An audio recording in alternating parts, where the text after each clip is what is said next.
ছেড়ে গেছি বিকল্প ধারার শর্ট ফিল্ম ফোরামের যে গঠন, সেই আন্দোলন এবং সেটার সঙ্গে আপনার সম্পৃক্তি এবং সেই সম্পৃক্তির মধ্যে এখনকার যে সাম্প্রতিক ডিজিটাল টেকনোলজি সেটা কীভাবে? এমনি তো এটা তো আমি বলছি যে মানে মূলত যে ভাবনাটা আমাদের শুরুতেই ছিল যে চলচ্চিত্র সংসদ আন্দোলনের মধ্যে দিয়ে আমরা কি কেবলমাত্র বাইরের ছবি দেখাবো, দেশ বিদেশের ছবি দেখে আমরা অভিজ্ঞতা নেব, আমাদের রুচিকে উন্নত করব, নাকি আমরা এই অভিজ্ঞতাকে কাজে লাগিয়ে আমাদের দেশেও চলচ্চিত্র নির্মাণের ব্যাপারটার দিকে আগাতে পারবো। তো এটা নিয়ে দ্বন্দ্ব কিন্তু সবসময় চলচ্চিত্র সংসদগুলোর মধ্যে ছিল, যে অন্তত তখনও ছিল, এখন অবশ্য কমে এসছে, যে চলচ্চিত্র সংসদগুলোর ছবি বানানোটা কোনো কাজ কিনা, এবং এটা নিয়ে নানা তর্ক হয়েছে।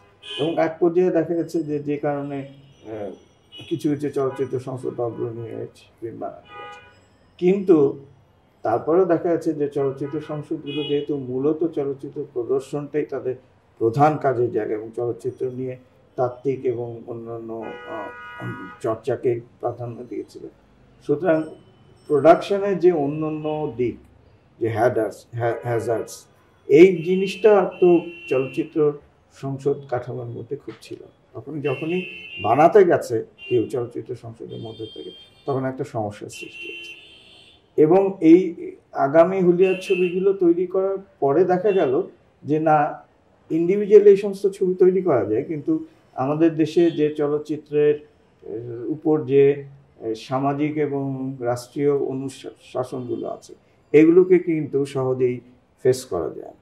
এবং প্রোডাকশন প্রসেসটায় যেহেতু ইনফ্রাস্ট্রাকচারাল সাপোর্টটা খুব দুর্বল ছিল সেই সময়, আমি মধ্য 80-র দশকের কথা বলছি, তখন কিন্তু একে অপরের সহযোগিতা সহায়তাটা খুব গুরুত্বপূর্ণ, এবং সেই উপলব্ধি থেকেই শেষ পর্যন্ত একটা সংগঠিত এই ধারার নির্মাতা বা এই ধারার ছবি বানাতে চায়, তাদের একটা সংগঠিত মানে একটা সংগঠনের আওতায় নিয়ে এসে তাদের একটা ইউনিফাইড ভয়েস এবং সেই স্ট্রেংথটাকে ব্যবহার করার একটা চেষ্টা করেছে, এবং সেটার মধ্যে দিয়ে বিকল্প ধারা চলচ্চিত্র আন্দোলন আছে। কিন্তু আমি সবসময় বলি যে স্পিরিটে আমরা বিকল্প চলচ্চিত্র নির্মাণ করতে চেয়েছি, সেটি যখন আমাদের দেশে একটা সময় আমরা দেখেছি, সেটা হচ্ছে মুক্তিযুদ্ধের সময়। যদি জহির রায়হানের স্টপ জেনোসাইডটাকে আমরা ধরি, তাহলে দেখব যে তার বিষয়, তার এক্সপ্রেশন, যে মোড অফ প্রোডাকশন ছিল, সবই কিন্তু এখনকার বিকল্প ধারার মোড অফ প্রোডাকশন, সবই এই ভ্যালিড। আমাদের বিকল্প ধারা চলচ্চিত্রের যে ভাবনা, তার মধ্যে ওটা কিন্তু ভ্যালিড। কিন্তু যেটা হচ্ছে যে ওটি কোনো আন্দোলনের জন্ম দিতে পারে, কারণ ওটি তখন একটা ইন্ডিভিজুয়াল চলচ্চিত্র প্রয়াস হিসেবে ছিল। আমি আমার একটা লেখা লিখেছি যে বিকল্প ধারার প্রথম চলচ্চিত্র হচ্ছে স্টপ জেনোসাইড, আর বিকল্প ধারার আন্দোলনের প্রথম চলচ্চিত্রগুলো হচ্ছে আগামী এবং হুলিয়া। সুতরাং আমি মনে করি যে এইভাবে একটু ই করতে চাই। দ্বিতীয় হচ্ছে যে বিকল্প বলতে কি, কিসের বিকল্প? বিকল্প বলতে আমি যেটা বলেছি যে আমাদের যেটা বাণিজ্যিক ধারার চলচ্চিত্র, সেই বাণিজ্যিক ধারার চলচ্চিত্রের মধ্যে আমরা যে বিষয়গুলো চলচ্চিত্রের কাছে প্রত্যাশা করি, বা একটা উন্নত চলচ্চিত্র বা উন্নত শিল্প সৃষ্টি, শিল্প প্রোডাক্টের কাছে আমরা কী বলে প্রত্যাশা করি, সেটি কি? সেটি হচ্ছে যে সেই সমসাময়িক বাস্তবতা সম্পর্কে একটা স্বচ্ছ বা নতুন ধারণা বা বিশ্লেষণী ধারণা প্রোভাইড করে, এমন একটি শিল্প, যে শিল্প মানুষের কি বলে ভাবনাকে উজ্জীবিত করবে, মানুষকে তার বোধকে আরো বেশি করে জাগ্রত করবে, হ্যাঁ, মানুষকে ইতি এবং নেতির পার্থক্যটা আরো স্বচ্ছভাবে সামনে তুলে, মানুষকে ভবিষ্যৎমুখী স্বপ্ন দেখাতে সহায়তা করবে, মানুষকে ওই সময়কার বাস্তব জীবনের এক ধরনের ডকুমেন্টেশনে সহায়তা করবে। সেটা খালি সিনেমা না, সেটা সাহিত্য তো সেটাই করে, তাই না? তো সুতরাং এই জিনিসগুলো আমাদের সিনেমা থেকে চলে যেতে যেতে মানে অনুপস্থিত হতে হতে এমন একটা পর্যায়ে এসে ঠেকেছিল যেখানে সিনেমা কেবলমাত্র কিছু অডিও ভিজুয়াল রিপ্রেজেন্টেশনের ব্যাপারই হয়ে দাঁড়িয়েছিল। সেটা রিপ্রেজেন্টেশন না বলে বলা ভালো যে বিকৃত উপস্থাপনা। এবং তার মধ্যে দিয়ে একটা জিনিসই করা ছিল যে সস্তা বিকৃত রুচির আনন্দ আমি বলবো না, এক ধরনের যে সত্যজিৎ রায়ের সম্ভবত গুপি গায়ন বাঘা বাইনে একটা কথা ছিল, যে একটা ডায়লগ ছিল যে আমাদের গান শুনে, গুপি বলছে আমাদের গান শুনে আপনারা আনন্দ করুন, আনন্দ পাবেন। তো আরেকজন বাঘা বলছে আনন্দ না ফুর্তি। এই যে আনন্দ এবং ফুর্তি উনি যে খুব মানে ভেবে চিন্তে এই শব্দ দুটো কিন্তু বসেছে, যে হোয়াট ইজ আনন্দ আর হোয়াট ইজ ফুর্তি। ফুর্তি সবসময় খুব সাময়িক এবং এর কোনো ওই যে ইয়েগুলো আমরা মানে যে পজিটিভ ইম্প্যাক্ট আমরা চাই একটা শিল্পের কাছ থেকে, ফুর্তি কিন্তু সেইটা দেয়। কথা আমরা যখন আজকে শহরে জীবনে তো প্রায় দেখি যে কোনোখানে ছাদের উপর একটা বিয়ের অনুষ্ঠান হচ্ছে, সেখানে খুব জোরে গান বাজিয়ে যে নাচানাচি করছে, ওখানে মানুষ এক ধরনের আনন্দ পায়, কিন্তু সেই আনন্দটা এক ধরনের ফুর্তির মতোই, কিন্তু আর ওটা একটা তাৎক্ষণিক উত্তেজনার বাইরে ওটার কিছু নেই। ওই সময়টা সে হয়তো ভালোভাবেই অতিবাহিত করে, কিন্তু সেটার কিন্তু আর কোনো একটা মানসিক প্রশান্তির বা মানসিক একটা কি বলবো পজিটিভ অনুভবের জায়গাটাতে নিয়ে যায়। হ্যাঁ, আমি নাচলাম, গাইলাম, সবার সাথে করলাম, ওই সময়টা ভালোভাবে কাটলো, কিন্তু এর বাইরে ওটার কিছু নেই। আনন্দ হয়তো এর চাইতে একটু বেশি কিছু। তো সুতরাং ওই জিনিসগুলো না হয়ে অনেক বেশি করে এটা সেই ধরনের দর্শকের এক ধরনের ক্ষণিক উত্তেজনা এবং ফুর্তির জায়গাটার দিকে আমাদের চলচ্চিত্র বেশি করে চলে গেছে। সেই জায়গা থেকে চলচ্চিত্রকে ফিরিয়ে আনার যে উদ্যোগটা, সেটাই তো আমাদের বিকল্প। ওই চলচ্চিত্রের বিকল্প, যেই বিকল্প চলচ্চিত্রে ওই চলচ্চিত্রে যেগুলো নাই বা থাকার সম্ভব না, তার নানাবিধ কারণে, তার পুঁজির কারণে, তার টেকনোলজির কারণে, তার সরকারের হস্তক্ষেপের কারণে, সেন্সর প্রথার কারণে, এই সমস্ত কিছুর কারণে এর সম্ভব না, সেটা যাতে স্বল্প উদ্যোগে এবং যে কারণে ওই চলচ্চিত্রগুলো ওরকম হতে বাধ্য হয়েছে কিছুটা, সেই অনুষঙ্গগুলোকে যদি দুর্বল করে দেওয়া যায়, তাহলে হয়তো এই সৃজনশীলতাকে আরো বেশি করে সেখানে জায়গা করে দিয়ে আমরা সেই জায়গাটাকে এই আমাদের আকাঙ্ক্ষিত চলচ্চিত্রের জায়গাটাকে। এখন এক এক দেশের বিকল্পধারা চলচ্চিত্রের এক এক ধরনের পারপাস থাকতে পারে, আবার একটা কমন বন্ডিংসও আছে যেটা দিয়ে আপনি হয়তো আইডেন্টিফাই করতে পারেন যে হ্যাঁ, এটা ওই দেশের বিকল্পধারা চলচ্চিত্র, এবং কিন্তু ওই চলচ্চিত্রের সাথে আমাদের ধারার চলচ্চিত্রের কোনো না কোনো মিলও আছে। হ্যাঁ, এক ধরনের ইউনিভার্সাল মানে আইডেন্টিটি মার্কসও আপনি হয়তো পেয়ে পাবেন। তো সেইভাবে হয়তো আমরা ওইভাবে চিন্তা করেছি, এবং এটার একটা ইম্প্যাক্টও তৈরি হচ্ছে, যে হয়নি তা বড় ইম্প্যাক্ট হচ্ছে যে প্রথাগত চলচ্চিত্র প্রোডাকশনের বাইরে এসে চলচ্চিত্র নির্মাণ করা গেছে। এটা কেউ ভাবেনি। আমাদের আগে যারা ভালো চলচ্চিত্র নির্মাণ করতে গেছে তারা ওই প্রোডাকশন সিস্টেমের মধ্যে দিয়েই করতে গেছে, কিন্তু শেষ পর্যন্ত হয়তো ছবিটা হয়তো তৈরি হয়েছে, কিন্তু সেই ছবিটা আর মানুষের জনসম্মুখে যেভাবে আসার কথা ছিল ওই প্রোডাকশন সিস্টেমের মধ্যে আসতে পারে। এই মিথগুলোকে ভেঙে দেওয়া হয়েছে, এটা হচ্ছে সবচেয়ে বড় অর্জন। কিন্তু যেটা হয় যে কোনো আন্দোলনই কিন্তু বলা যেতে পারে, শর্ট ফিল্ম ফোরাম যখন হলো, চলচ্চিত্রগুলো তৈরি হয়েছে 86 সালে শর্ট ফিল্ম ফোরাম, সেটার মধ্য দিয়ে। কিন্তু যেটা হয় যে প্রত্যেকটা আন্দোলন তো একটা তাৎক্ষণিক প্রয়োজনকে অ্যাড্রেস করে কিছু করা হয়, আর হচ্ছে লং টার্ম একটা অবজেক্টিভস ক্রিয়েট। আমরা তাৎক্ষণিক প্রয়োজনটাকে খুব খুব এফেক্টিভলি অ্যাড্রেস করতে পেরেছি, কিন্তু একটা আন্দোলন যে ওভার দ্য ইয়ার্স তার যে নতুন নতুন আবার মাত্রা যোগ করতে হয়, এটাকে সচল রাখতে এবং এটাকে সজীব রাখতে এবং এটাকে মোর এফেক্টিভ রাখতে, সেইটি হয়তো আমরা এফেক্টিভলি করতে পারি।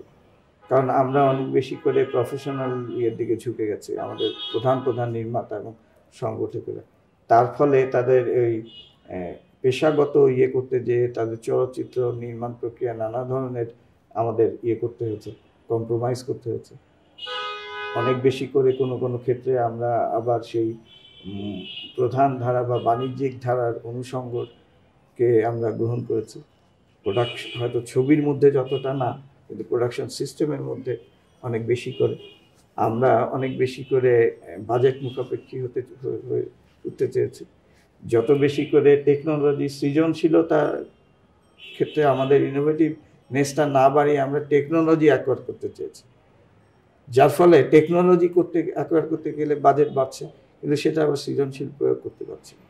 তো সব মিলে আস্তে আস্তে এই জিনিসটা হয়েছে। তার ফলে আন্দোলন আরেকটি আমার মনে হয় যে একটা বড় ইয়ে, যে আমরা আমাদের ধারার আন্দোলনের কোনো কি বলে শৈল্পিক প্রকাশভঙ্গি তৈরি করতে পারে, মানে অ্যাস্থেটিক কোনো কমন ল্যাঙ্গুয়েজ তৈরি করতে পারে, যেটা ডিস্টিংটিভলি আমাদের অন্যদের থেকে আলাদা করবে। তার ফলে আমাদের ধারার যারা মানে সূচনাকারী পায়োনিয়ারিং ফিল্ম মেকার, তারাই একসময় বলেছে যে বিকল্প বলে কোনো কিছু নেই, পাবলিকলি বলেছে। হ্যাঁ, কোন সময় এরকম উচ্চারিত হচ্ছে যে বিকল্প ধারা চলচ্চিত্রে মূল ধারা চলচ্চিত্রতে রূপান্তরিত হয়, কিন্তু এটা তো কোনো দেশে হয়নি, কোনো দেশে হওয়ার মতোই না। বিকল্প ধারাটা হচ্ছে এই কারণে যে বিকল্প ধারা হচ্ছে সব ক্ষেত্রে একটা আভানগার্ড ধারা। এই আভানগার্ড ধারাটা যতটা সক্রিয় থাকবে, তত বেশি করে মূল ধারা বা প্রধান ধারাটা পাল্টাতে থাকবে।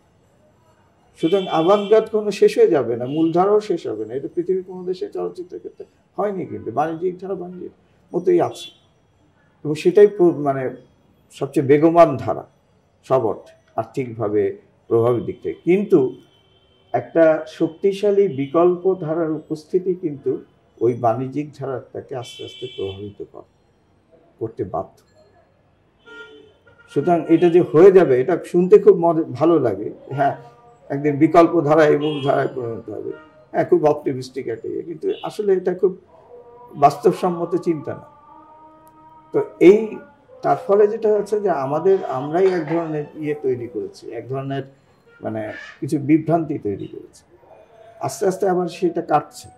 হ্যাঁ, তো সেটা একটা ভালো দিকে আমার মনে হয় যে এই উপলব্ধিটা তৈরি হচ্ছে। যে কোনো আন্দোলনের চড়াই উতরাই তো থাকে, এখন হয়তো সেই চড়াই উতরাইয়ের একটা পর্ব যাচ্ছে, কিন্তু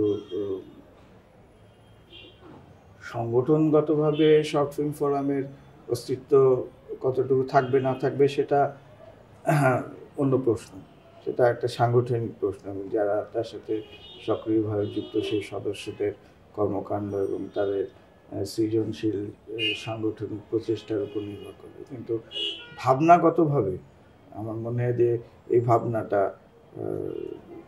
গুরুত্ব অনেক, এবং এই ভাবনাটার প্রাসঙ্গিকতা তো শেষ হয়ে যায়। সুতরাং সংগঠনগতভাবে শর্ট ফিল্ম ফোরাম যদি সচল বা তেমন প্রভাব বিস্তারকারী সংগঠন নাও থাকে, কিন্তু সেই ভাবনাটা নিয়ে তো অন্য কেউ কাজ করতে পারে, একান্ত ব্যক্তিগতভাবেও কাজ করতে পারে, একেবারে ইন্ডিভিজুয়াল লেভেলে কাজ করতে পারে, আবার সাংগঠনিকভাবেও কাজ করা সম্ভব, যৌথ উদ্যোগের বিশ্বের বিকল্প ধারার সঙ্গে আমাদের বিকল্প ধারার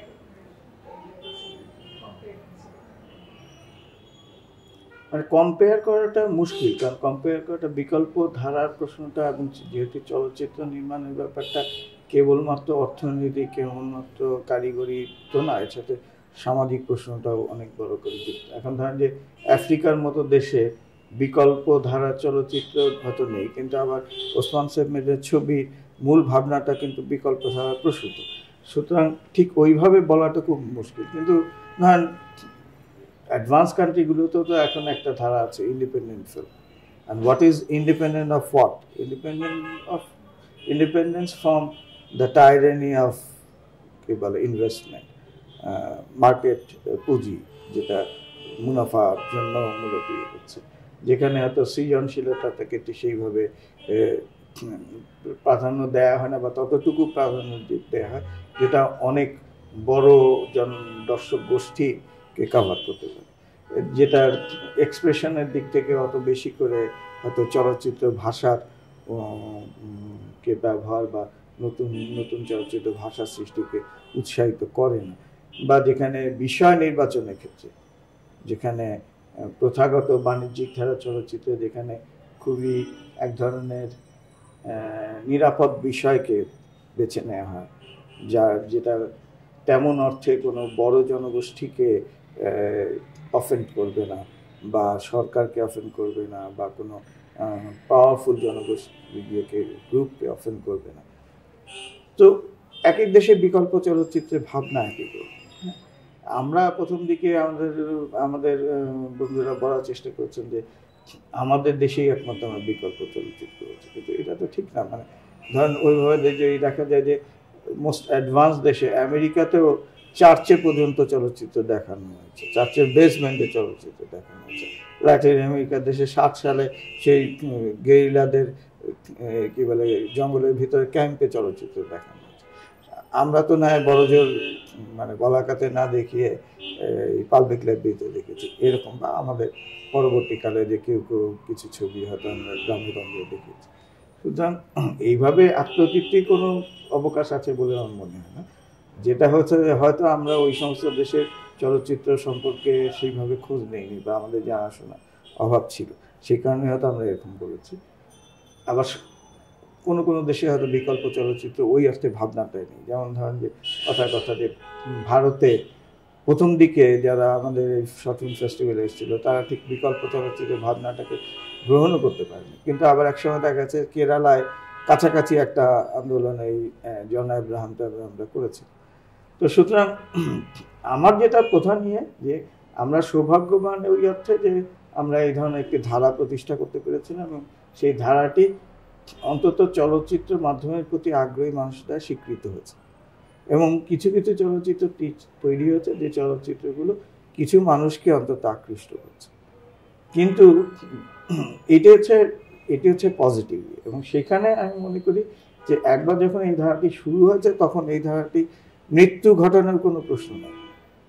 হ্যাঁ, এখন যারা আমরা এই চলচ্চিত্রের সাথে এই ভাবনাগুলোকে সম্পৃক্ত করতে চাই, তারা যদি ব্যক্তিগত লেভেলেই হোক বা সমষ্টিগত লেভেলেই হোক, যদি এই ভাবনাটার চর্চাটাকে অব্যাহত রাখে এবং প্রতিনিয়ত বাস্তবতার সাথে এটাকে আপগ্রেডেড করি, তাহলে এই ধারার বেগবান থাকবে এবং এটা একটা কি বলে প্রভাবশালী ধারা হিসেবে তৈরি। এখন প্রয়োজন যেটা সেটা হচ্ছে এর প্রভাবটাকে আরো কেমন করে করা যায়। তার প্রথম কাজ হচ্ছে যে নতুন নতুন ইনোভেটিভ এবং ভালো ছবি এবং বিষয়ের দিক থেকে বৈচিত্র্য আছে এমন ছবি তৈরি, এবং যেখানে সামাজিক রাজনৈতিক স্বচ্ছ ভাবনার একটা প্রকাশ থাকে।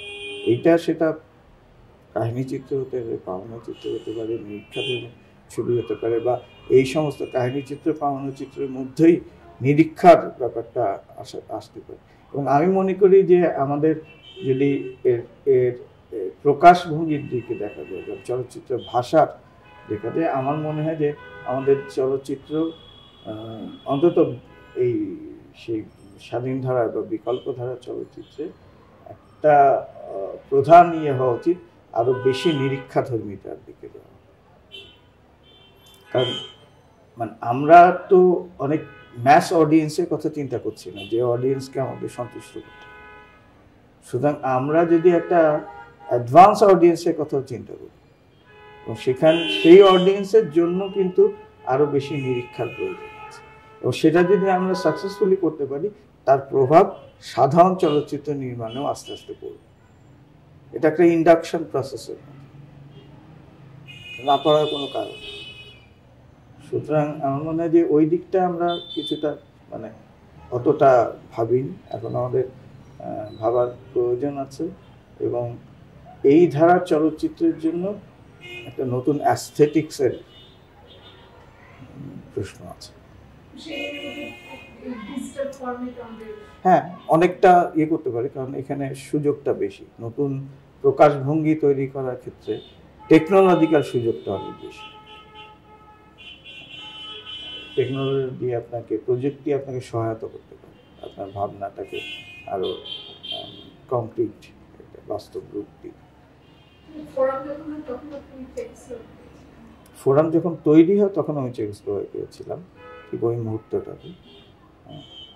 কিন্তু একটা মানে একটা সুযোগ ঘটেছিল যে এই ফোরামের ব্যাপারে, প্রতিষ্ঠা করার ব্যাপারে একটা মানে প্রাথমিক আলোচনা করা, কারণ তখন তানভীর মোকাম্মেল তার ছবি নিয়ে ওই পোল্যান্ডে ক্রাকোভে একটা শর্ট ফিল্ম ফেস্টিভ্যালে গেছিলেন, ওখান থেকে ও প্রাগ এসেছিল বেড়াতে। তো তখন তার আগে এখানে প্রথম মিটিংটা আলোচনা আছে, তারপরে ওখানে তানভীরের সাথে আমার আলোচনা হয়, তারপরে ফেরত আসার পরে ওরা ঘোষণাটা দেয় এবং সেখানে আমার নামও সংযুক্ত করা হয়।